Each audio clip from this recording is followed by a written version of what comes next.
মেয়েটি সবসময় হেডফোন পরে থাকত এবং সে কারো কথা শুনতো না।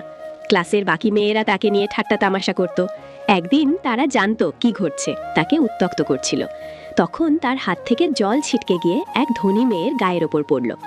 কিন্তু আশ্চর্যের বিষয় হলো, সেই ধনী মেয়েটি মোটেও রাগ করল না, বরং সে তাকে সাহায্য করার চেষ্টা করল। কিন্তু হেডফোন পরা মেয়েটি তাকে পুরোপুরি এড়িয়ে গেল এবং ক্ষমা চাইল। মেয়েটি ভয়ে কাঁপতে শুরু করলো, কিন্তু ধনী মেয়েটি শুধু চোখ ঘুরালো, বিরক্তির ভঙ্গি করলো এবং বাথরুমে গিয়ে নিজেকে পরিষ্কার করে নিল। এরপর হেডফোন পরা মেয়েটি তার কাছে গেল এবং তাকে একটি টি শার্ট দিল। তখন ধনী মেয়েটি কিছু একটা বলল। যখন মেয়েটি টি শার্টটি খুলল, সে অবাক হয়ে গেল। টি শার্টের ডিজাইনটি ছিল খুব রেবেলিয়াস বা বিদ্রোহী ধরনের। সে কিছুটা দ্বিধা নিয়েই সেটি পরল। সে বাথরুম থেকে বের হওয়া মাত্রই একটি ছেলে দৌড়ে এলো। টি শার্টটি দেখে ছেলেটি অভিভূত হয়ে গেল। সে বলল যে সেও ব্যান্ডে বাজাতে পছন্দ করে।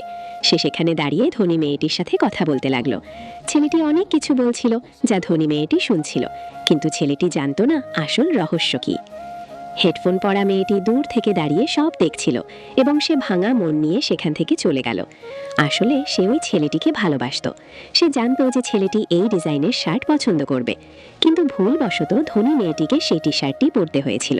সে কখনো ভাবেনি যে ছেলেটি প্রথমেই ধনী মেয়েটিকে ওই পোশাকে দেখবে এবং তার প্রতি আকৃষ্ট হবে। কিন্তু পরের দিন সকালে ধনী মেয়েটি তাকে খুঁজতে এলো। সে শার্টটি পরিষ্কার করে সুন্দর করে ভাঁজ করে নিয়ে এসেছিল, সাথে একটি চিরকুটও ছিল। সে জানতো যে মেয়েটি কানে শুনতে পায় না।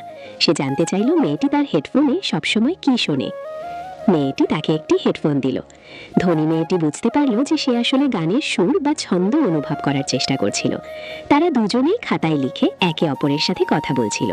তারপর ধনী মেয়েটি সরাসরি একটি প্রশ্ন করল, সে কি ওই ছেলেটিকে পছন্দ করে? শুনে মেয়েটি চমকে উঠল।